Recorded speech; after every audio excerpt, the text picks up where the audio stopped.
everybody! Welcome back to the channel. We're going to be doing another track review video today. So we just came back from Sonoma Raceway last weekend on Saturday. Let's start off with Tommy's video. This was, I think, second session of the day out of 4 sessions.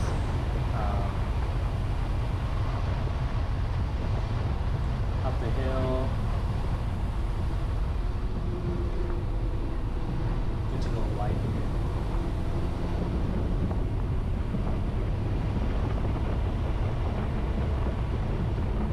I could probably set up this corner a little bit better so I can take this corner a little bit faster. So I can shave off some time.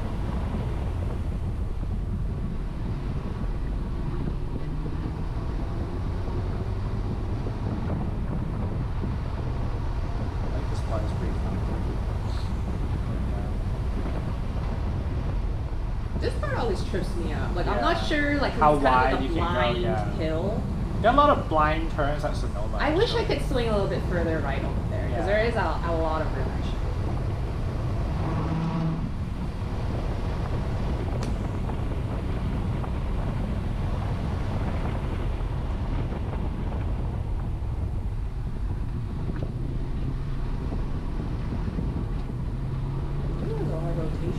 Yeah, the car actually rotates pretty well. This part is one of my favorite part as well, the S's. I think it's pretty fun. Gets a little bit sketchy over here, but like once you see the exit, you can like really power through. And I think this going into this corner is a little sketchy as well. I brake a little. I think I tend to slow down the car a little too much, but then I think it's worth slowing down the car more than like babbing into the wall on the left side. I think that's where you really fuck up your Yeah, car. That it's high part of speed. the turn, yeah. So those are your brakes. Did you hear the squealing just now? So that was a 206.3. I heard the squealing, but I don't think it was me. I don't know. It was a really like. Maybe it was me. Maybe my I mean, your brakes were yeah, done. maybe my rear brakes were shot throughout the day. Sonoma is like a really fun track. Like after going back like the second time, so I think it's like up there now. Like it's really fun.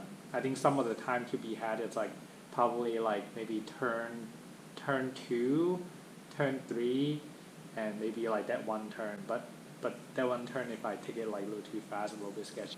That last turn, I noticed that I stayed in third. I think it's okay in an NC, like the gearing, but next time I can try like tried it in second gear. I think you would benefit from second actually. Yeah. I stayed in third the whole day. You're still in power band, but I feel like you're on the low end of the power band. The low versus end, yeah. like.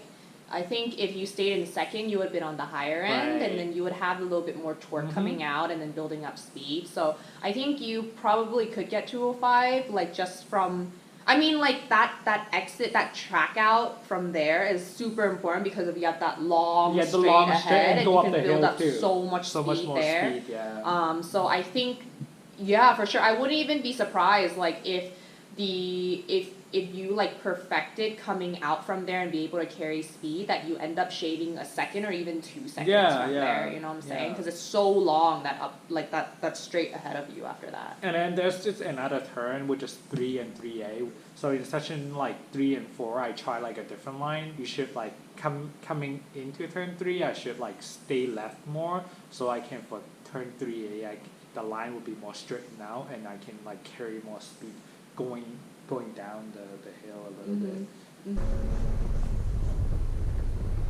This is my out lap, by the way, during second session.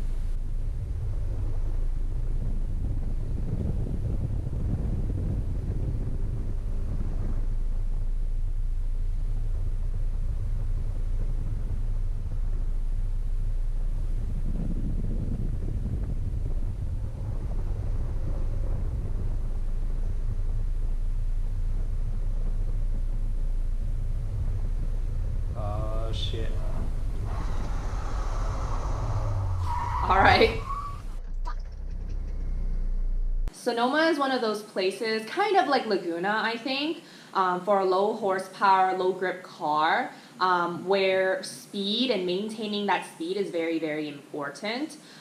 Similarly, at Laguna, from how I went from a 205 to a 201, I wanted to work on my braking distance. I wanted to work on the braking limit. I understood that, you know, if you can brake less, brake harder, and be able to propel that momentum forward, that's essentially where you're going to make up time for a car like mine with tires like mine, right? No aero, nothing like that. So that's exactly the same type of logic that I wanted to use for Sonoma. The only mistake that I made here is number one, choosing the wrong place to test the braking limit. Of all places at Sonoma, that one last wall, right? The second thing that I didn't do incorrectly was listen to the car.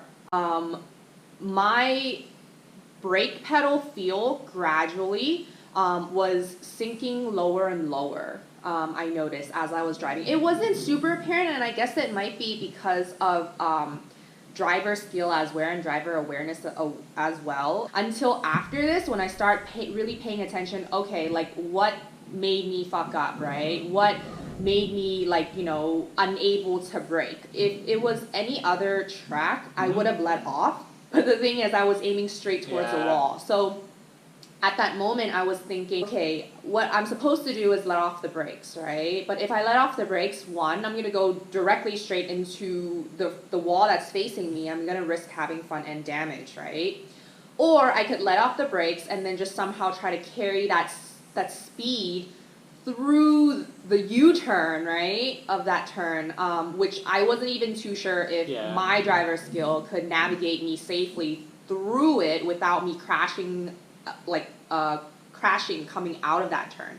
And one of the things that I was most concerned of, I didn't want to damage my quarter panel.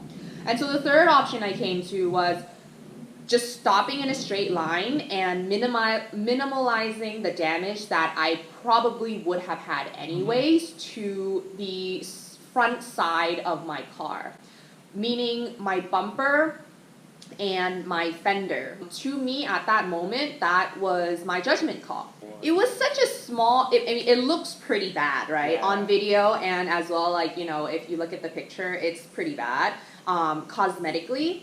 But the impact was so small that the corner workers didn't even flag me to go in. The only thing that was bruised is honestly, you know, like a little bit of the cosmetic damage, but also just driver ego, right? So, you know, it kind of pulled me back a little bit to reevaluate. And then I went ahead and I started like thinking about what it was exactly that I did wrong.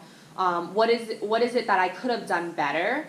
And I basically came to the conclusion that, you know, since I can kind of feel that my car wasn't acting properly, I should have dialed it back and had some cool laps instead of hot laps, right? And then I also was able to see that my tires were like completely done. It started picking up like all these types of chunks on the road and stuff like that, to the point where when I like braked hard, the entire car started vibrating. Almost like my rotors were like completely warped or something like that. My takeaway from this specific track day is to always do your maintenance. You know, just because your brake fluid still looks to be in good color does not mean that your brake fluid does not have air in it. If you're going to track and you're tracking your car, these maintenance items are very, very important, not just because for your car, but also for your own safety as well.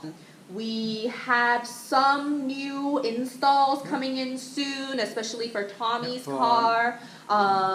And so as we get those items in, we'll be sure to update you guys. And some of those items are super cool things that we have put to the side that were already purchased, but because you didn't have everything ready yet, you couldn't do everything. So like he said, he's gonna do it all at once. So we'll introduce those items to you guys when we have everything ready. So stay tuned. Thank you very much for watching, and we'll see you in the next video.